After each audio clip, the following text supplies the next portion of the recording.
Hello! Bonjour et bienvenue dans cette nouvelle vidéo. Cette semaine tu nous retrouves à Derinkuyu. Alors on est dans une ville qui a été construite sur une ville souterraine. Et donc là on est parti pour la visite de la ville souterraine. Apparemment c'est énorme et on va être pris en deux. Voilà. Let's En go. route! Bonjour, nous c'est les Waffles. Nous avons décidé de parcourir le monde en famille. Après avoir découvert l'Europe pendant un an, nous tournons sur les routes d'Asie avec Jeff, notre camping-car américain.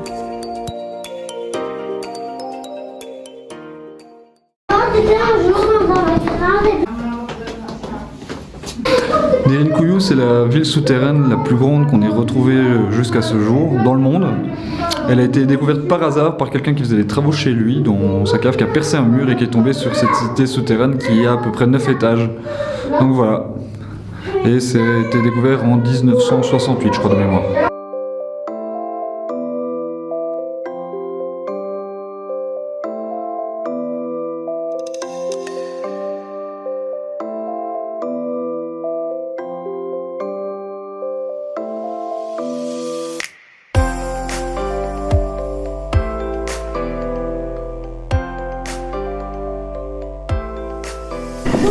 Allez, c'est parti pour une nouvelle séance de pli en deux. J'ai mon sac à dos qui frotte.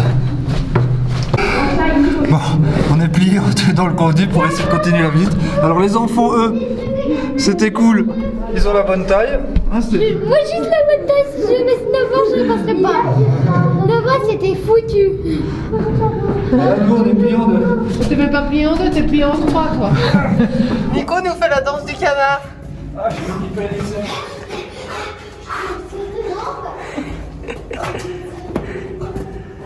C'est le piège pour les Romains. C'est le piège pour les Romains? Ouais, donc ici avant on avait une grande roue, quand poum, c'est comme ça, et poum, il était cassé. Ah. Il était dans le noir, heureusement qu'ils avaient leur téléphone. Ah. La roue qu'elle a en fait, elle devait servir à fermer l'accès à ce tunnel-ci. Parce qu'on la voit ici, alors c'est fort sombre, mais elle pouvait aller jusqu'ici de l'autre côté, une anfractuosité qui devait permettre de fermer ce couloir. La ville souterraine de Derinkuyu, elle pouvait accueillir jusqu'à 50 000 personnes, mais on estime qu'il y avait en moyenne 10 000 personnes qui vivaient ici dans ces grottes. Alors c'est assez particulier de s'imaginer ça, parce que nous on a la chance aujourd'hui de visiter ça avec des lumières d'électricité. Donc il faut s'imaginer ça à la lumière des bougies et encore je sais pas comment ils faisaient. C'est assez impressionnant de se dire qu'il y avait 10 000 personnes ici sous terre. Bon, nous ce qu'on peut visiter c'est à peu près 2 étages sur les 7 ou les 8 qu'il y a de disponibles, mais c'est déjà très impressionnant.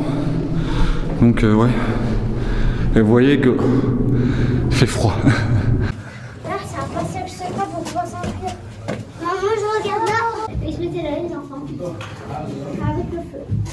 Ici c'est marrant, donc on est dans une salle, on est monté un peu et du coup il fait un peu plus chaud. Alors c'est assez particulier puisqu'il fait vraiment cru dans l'ensemble de la grotte. Et par contre, alors je vais pas dire qu'on serait prêt à enlever les pulls, hein, j'ai toujours le pull et l'écharpe, mais on n'a plus cette sensation de froid sur le bout des doigts. Cette visite occupe à partir dans tous les sens en fait. Le garde à l'entrée nous a dit que c'était fléché, qu'il fallait suivre les flèches rouges pour descendre, et puis qu'une fois qu'on serait au moins 2, il faudrait suivre les flèches bleues pour ressortir. Mais au final c'est pas aussi simple que ça, parce qu'il y a des salles partout qui sont pas fléchées, et donc on se retrouve très facilement à dévier à gauche, à droite. Les enfants qui courent dans tous les sens, et derrière qui on doit courir. Donc là, il y en a qui est parti là-dedans, qui m'a dit de pas y aller parce que c'était sans doute trop petit pour moi. Et donc depuis on n'entend que leurs cris. Donc je sais pas ce qu'ils font là-dedans, avec les 3 enfants. J'espère qu'ils vont réussir à ressortir. Oh maman, tu t'es cassé le dos. Les jambes, j'ai mal aux cuisses. Ah, moi j'ai crié non. Là ça valait la peine de sortir dans ce boyau, il y avait quoi? Avant il y avait une grande salle là-bas derrière. C'était cool. même. On a l'impression d'avoir été à un endroit où il n'y a personne qui a été. Il y avait des bouteilles, donc il y a sûrement d'autres personnes qui vont, mais... Non, elle est dans un souterrain et maman elle s'est cassé les jambes. Papa, il est pas venu. Et là, c'est pas bon. Là, il y a son lit. Hop. Ici, on a en dessous. Et là, on a un autre petit souterrain. On va aller, on est dans un gros souterrain. Je sais pas. C'est juste un petit souterrain. Les garçons, On retrouve la lumière du jour. Fini la visite. On est à Derinkuyu, on a fait un arrêt pour prendre de l'eau à un petit robinet qu'on avait pointé sur Park Fortnite. Et les enfants ils ont voulu sortir les trottinettes, le skate d'Olivia, ils ont commencé à jouer. Et assez vite on a eu 4 enfants qui ont débarqué avec leur ballon et qui ont demandé pour pouvoir essayer la trottinette. Alors, je pense qu'on s'est pas dit que ça allait être un problème, donc on leur a proposé de prendre la trottinette des enfants. Les enfants étaient d'accord de partager, Stéphane a tout de suite été d'accord. Et puis en fait, comme il n'y en a qu'un qui le voyait, les 3 autres sont devenus très insistants. Donc du coup on a essayé d'organiser le truc. Bon, Santiago voulait pas prêter sa trottinette, c'est son choix sur le moment, et c'était un peu compliqué de le forcer, donc on n'a pas eu envie de le forcer. Non, moi j'estime que en fait ils ont le droit de dire non et que donc voilà, ils voulaient pas. J'ai dit que cette trottinette-là, elle n'était pas disponible. Mais ils avaient déjà... Sous mon longboard, le skateboard d'Olivia, la trottinette, bon ils étaient 4, il y avait 3 trucs. Mais voilà, et puis c'était fort insistant, et puis bon, on s'est dit on voulait leur faire un petit cadeau, on a ramené des billes, enfin pas grand chose, des billes comme ceci. Et on a voulu leur donner, et à partir de ce moment-là c'est devenu vraiment problématique. Moi je t'occupais au remplissage de l'eau, donc c'est plus Anaïs qui a dû gérer ça. Et... Je crois les un peu pris pour ça, pour les donner aux enfants, qu'on croiserait sur la route, c'était un peu le but donc.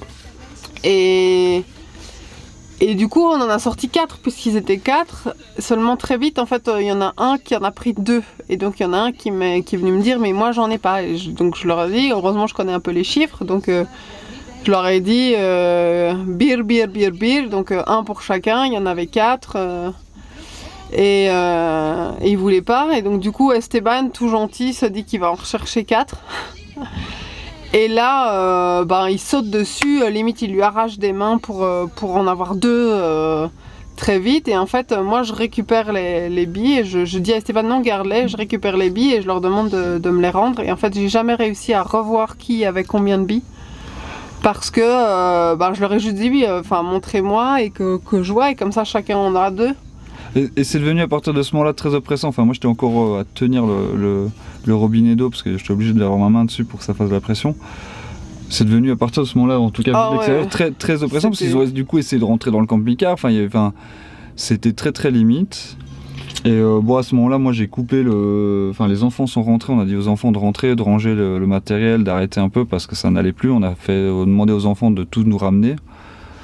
Parce que je pense que nos enfants n'ont pas du tout apprécié même la manière... je pense qu'ils n'ont pas compris, donc je pense que c'est quelque chose qu'on va devoir discuter avec eux, parce que c'était... moi je leur ai dit vous fermez le camping-car, je range les trottinettes, et pour eux c'était pas chouette parce que eux ils voulaient juste passer le temps. En fait on a l'habitude de faire ça quand on a la possibilité, qu'on est sur un terrain où ils peuvent sortir les trottinettes, c'est vrai qu'ils sont contents de les sortir, et pendant qu'on fait le plein d'eau ça prend un certain temps, et donc c'est le bon moment pour le faire. Et là, c'était un peu... on a dû tout ranger un peu précipitamment. Même moi, je n'étais pas rassurée. En fait, je me dis à quel moment...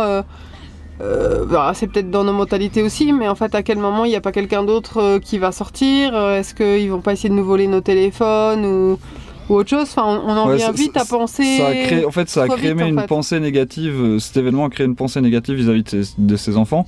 Et puis les enfants sont rentrés, ils ont insisté à me dire ah mais moi j'en ai pas eu 2, lui il en a 2, moi j'en ai qu'une. Et moi j'ai pris mon traducteur à ce moment-là et je l'ai regardé, je lui ai dit écoute, en général quand on te donne un cadeau tu n'en demandes pas plus. Et là il m'a regardé, il m'a dit tamam, donc c'est d'accord, il était d'accord.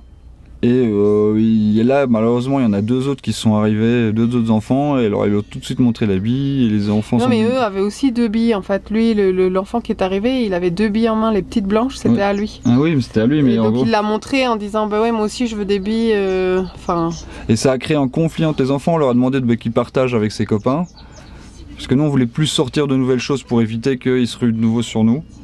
Donc ça a créé un conflit entre eux, au point où après ils n'ont pas réussi à se mettre d'accord. Ils se sont commencés à se jeter des pierres, donc c'est vraiment pas du tout agréable. En fait, nous, notre but, c'était pas de créer un problème entre les enfants locaux. Et nous, qu'est-ce qu'on a fait? On a changé de spot parce qu'on pensait à la base dormir là. Du coup, on a changé de spot. Ça donne un mauvais sentiment, puis c'est vraiment quelque chose. On espérait. Anaïs, elle m'a dit, en fait, c'est difficile de donner. Mais c'est difficile de. En fait, je me sens mal à l'aise parce que d'un côté, j'aurais envie de leur donner et de l'autre, je me dis que ça crée plus de problèmes qu'autre chose. Et surtout que donc les deux qui sont venus, donc il y a eu cette bataille de pierre. C'est un papa qui a dû, enfin en tout cas un adulte qui a dû venir et qui leur a crié des trucs qu'on n'a pas compris. Il a récupéré 2 enfants, il a laissé les 4 donc premiers qui étaient venus vers nous partir. Et en plus j'étais triste parce que je me dis que c'est justement celui à qui j'ai pas donné. Donc est-ce que c'est le papa? Est-ce que je reprends 2 billes? Est-ce que je vais lui donner ou pas? Est-ce que je vais m'expliquer avec ce papa ou pas? Enfin voilà, moi j'étais dans toutes ces questions-là.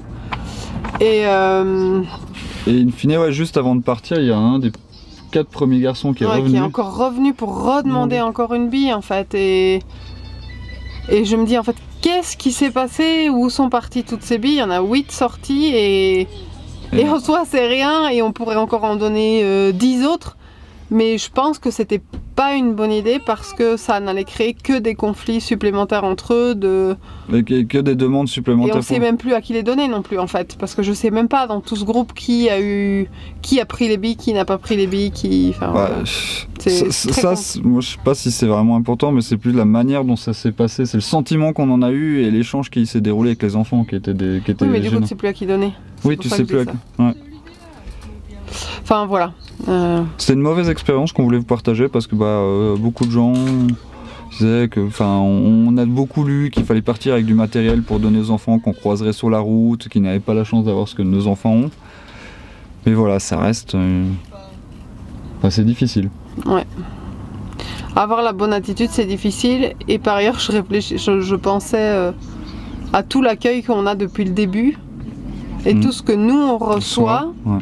Et on est tellement gêné en fait de recevoir autant qu'on aimerait en donner et là je sais même pas si c'est une bonne idée de donner ou peut-être peut-être que c'est juste un mauvais endroit, un mauvais moment et on sait pas. Bon, on va espérer que ce soit ça.